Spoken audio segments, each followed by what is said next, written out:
Ghanaians, good evening. 9 days ago, I came to your homes and requested you to make great sacrifices to save lives and to protect our motherland.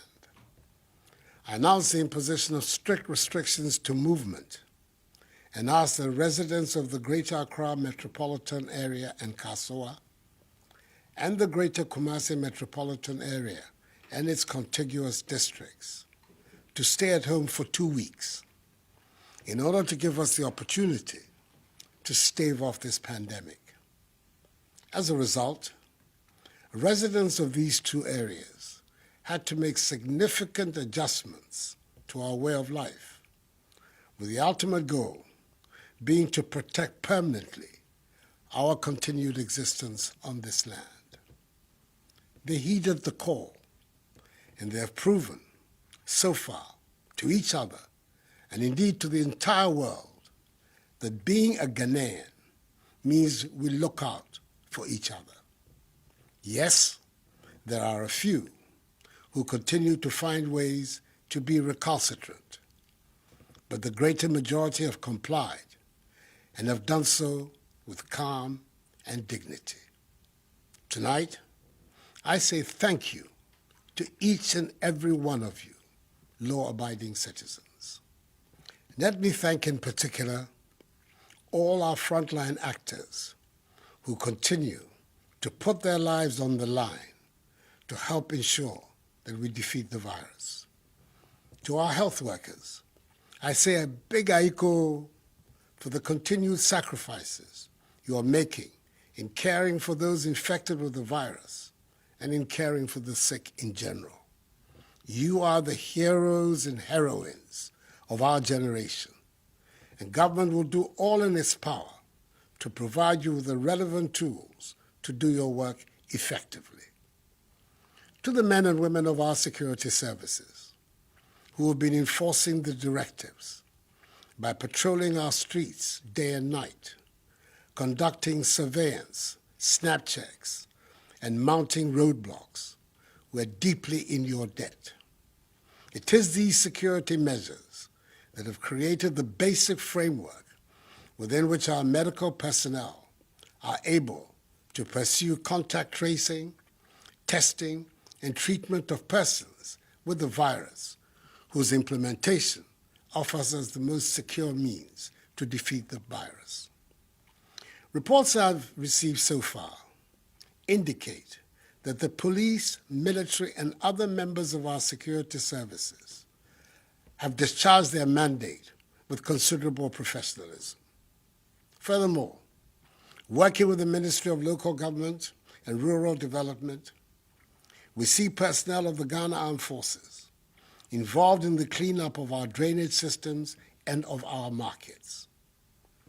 In the very few instances where members of our security agencies have employed the use of excessive force against the citizenry in enforcing the restrictions on movement, the Inspector General of Police and the Chief of Defense Staff of the Armed Forces have taken steps to investigate such incidents, and they have given me the assurance that those found culpable will be duly sanctioned. Thus far, the alleged wrongdoers have been withdrawn from the ongoing exercise. To enhance command and control, more senior officers have been deployed at the operational level, and each member of our security services participating in the exercise has been handed an aid memoir highlighting essentially the guidelines for the operation. However, I'm extremely perturbed by the actions of a few unpatriotic persons who are deliberately passing off and circulating old videos of alleged brutality by members of the security agencies, largely of foreign origin, and presenting them as though there were new incidents by Ghanaian security personnel which have occurred during the course of this past week. It is sad, it is unfortunate, and it must end. We should all be in this fight together, and there's nothing to be gained with widespread fabrication and distribution of such videos whose sole aim is to create discontent and undermine the trust of the population in the men and women of our security services. Who gains from such conduct? Nobody in their right senses. The law enforcement agencies are determined to locate the originators of these antisocial acts.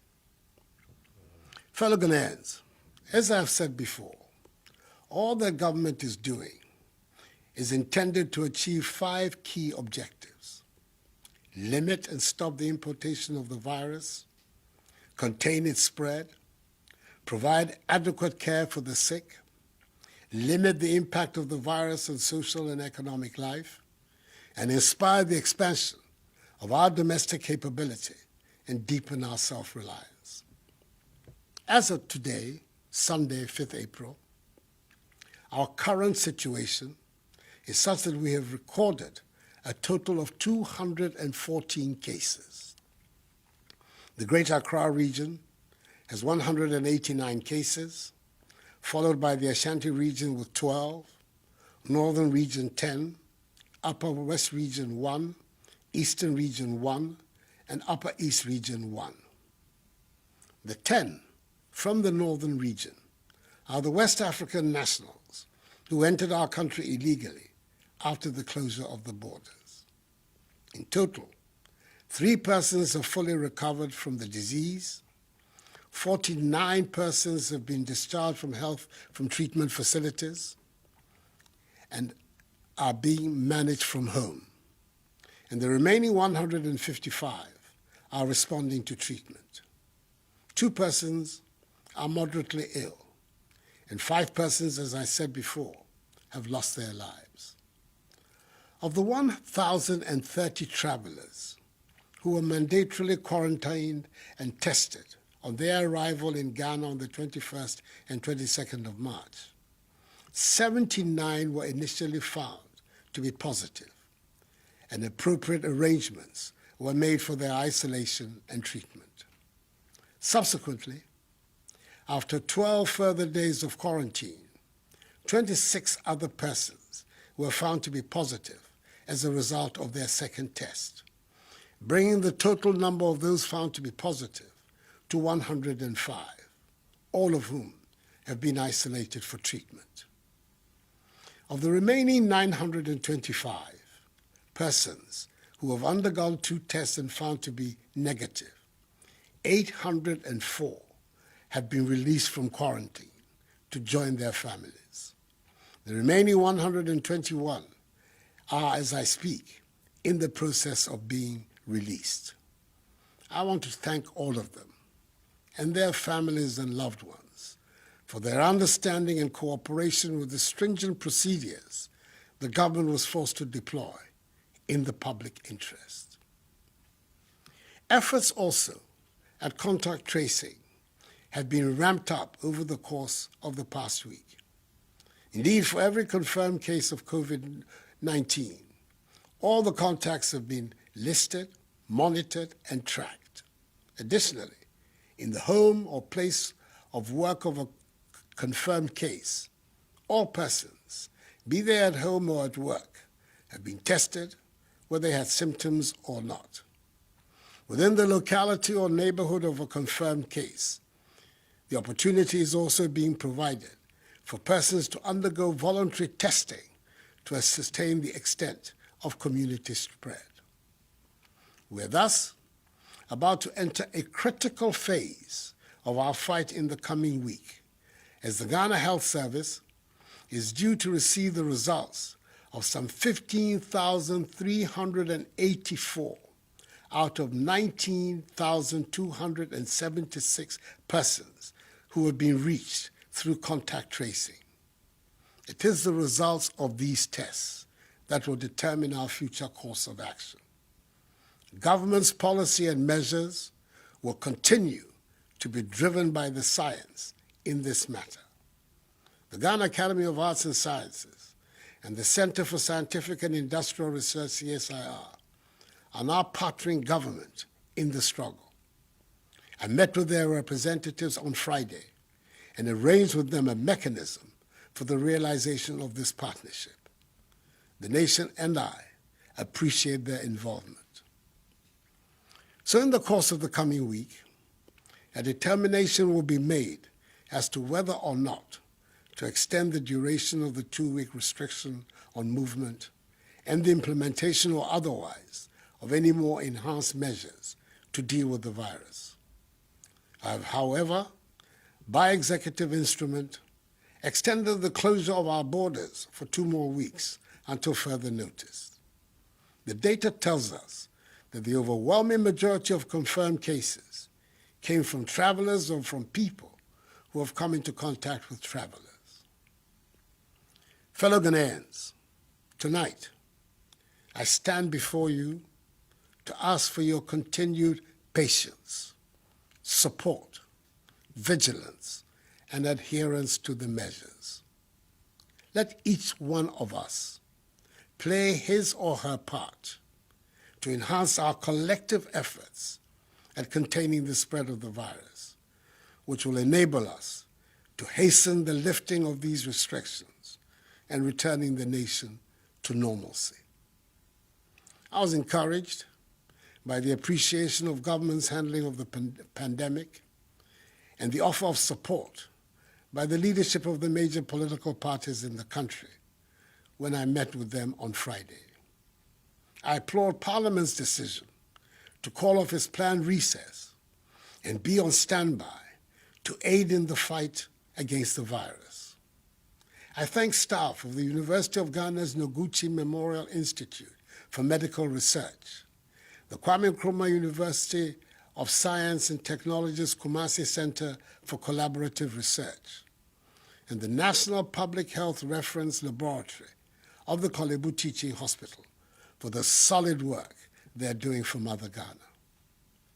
I'm very grateful to the individuals and institutions who have responded to my appeal for donations to be made into the COVID-19 National Trust Fund, which has been established to complement government's fight against the virus and to assist in the welfare of the needy and the vulnerable.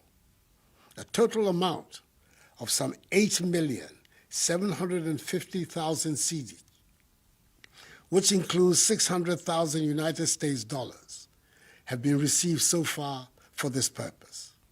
I'm happy that so many appointees of my government have also followed my example by donating their salaries to the fund.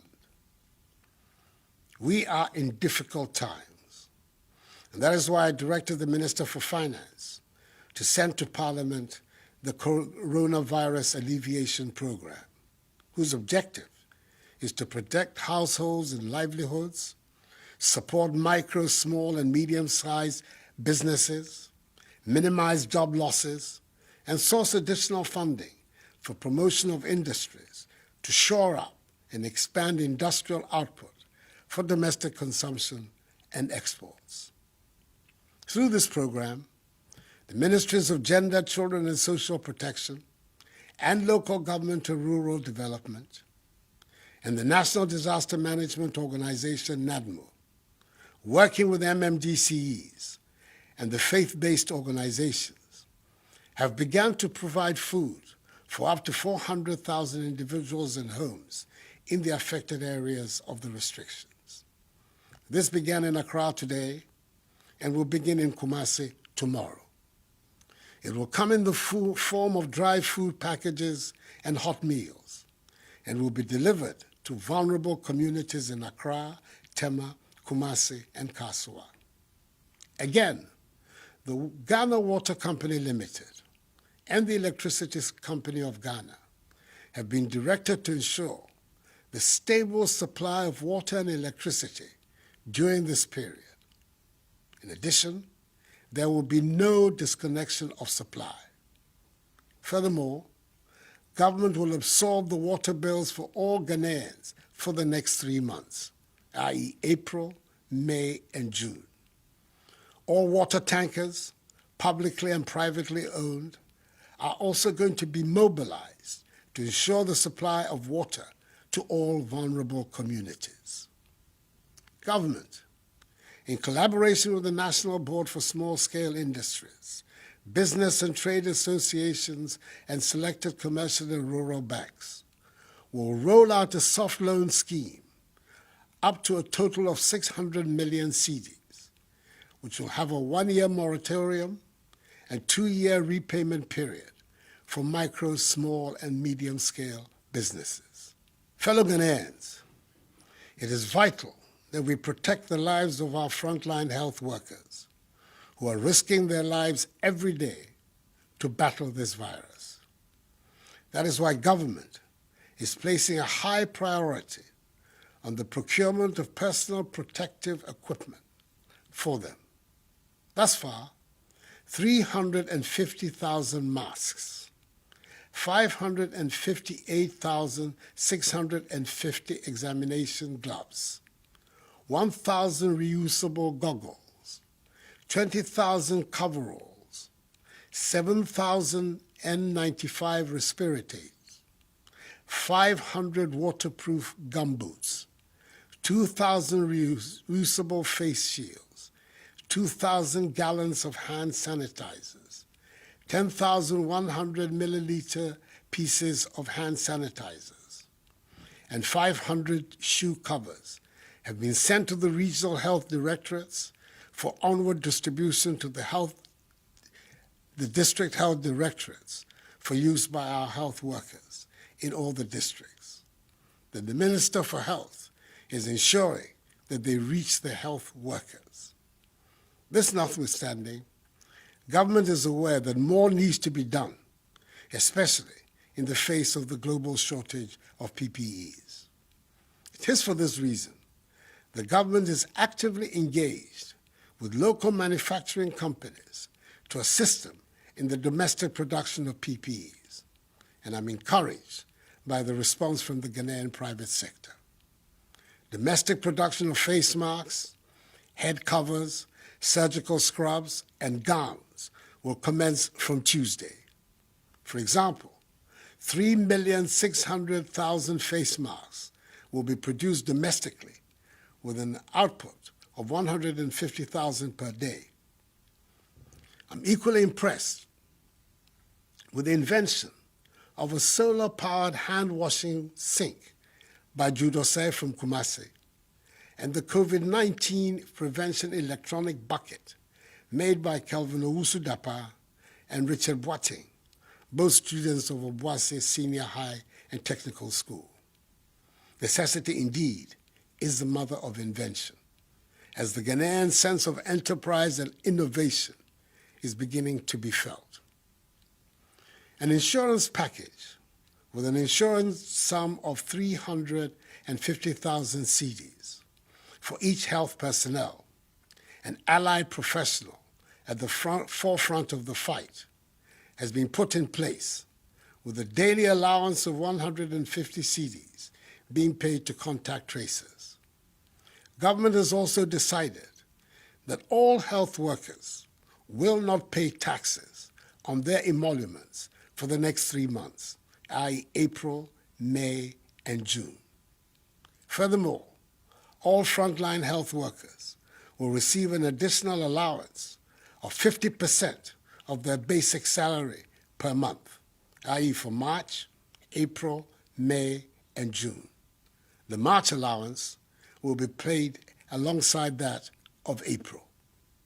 The Ministry of Transport is also making available, for free, Ayalolo buses to convey health workers in Accra, Tema, Kumasi, and Kanswa to and from work along specific routes for the entire duration of the restrictions. I'm happy that operators of public transport, such as trotros and taxis, are largely adhering to the admonition to observe social distancing in their vehicles. Each one of them should do so. Towards ensuring the cleanliness of our country, especially in the Greater Accra and the Greater Kumasi areas, which are currently the subjects of the restrictions, the Ministry of Sanitation and Water Resources, together with some 400 personnel drawn from the police, military, fire service, and prison service, from Friday, 3rd April to today, Sunday, 5th April, have embarked on desilting our gutters, collection and disposal of garbage from homes, public places, markets, and vehicle terminals. We must ensure that the end of this exercise will lead to a new attitude towards cleanliness in our surroundings. That would be a positive legacy from this crisis. MMDAs outside the areas affected by the restrictions have been directed to emulate this cleanup exercise. As of Saturday, 4th April 2020, markets and lorry terminals in 13 regions have been cleaned and sprayed, with the 3 other regions set to follow in the coming few days. We've had to take the extra step of closing a few markets in Accra and Kumasi, where traders and market women had flouted the rules for social distancing. Some districts have also embraced the policy of alternate days for alternative products in a bid to decongest the markets and ensure social distancing. I'm fully aware of the disruptions to your lives occasioned by these measures. Your personal movements, way of life, the education of your children, your livelihoods have all been disturbed by this virus. But believe me, the measures are necessary if we are to free ourselves permanently of this pestilence. Fellow Ghanaians, I will continue passionately to appeal to you to observe prescribed social distancing and good personal hygiene to contain community spread. These enhanced hygiene protocols must become a part of our everyday lives. We must not abandon them. And remember that the law enforcement agencies are going to increase their enforcement of the stay-at-home directive. Do not leave your homes other than for the essential stipulated reasons. The cynics question our capacity for the maintenance of discipline in this period and in its aftermath. However, I am confident that we will prove them wrong. Ghanaians always rise up to the occasion, and we will do so again. United, we're going to win this battle. I'm privileged to be speaking to you on a sacred day of the Christian calendar, Palm Sunday, which ushers in the Holy Week to commemorate the passion and sacrifice of Jesus Christ. Let his example unite all of us, Christians, Muslims, all Ghanaians, in our care for each other and in our resolve to overcome this challenge. This too shall pass. Together, let us ensure that the scourge of this virus becomes nothing but a temporary blip on the fortunes of our nation.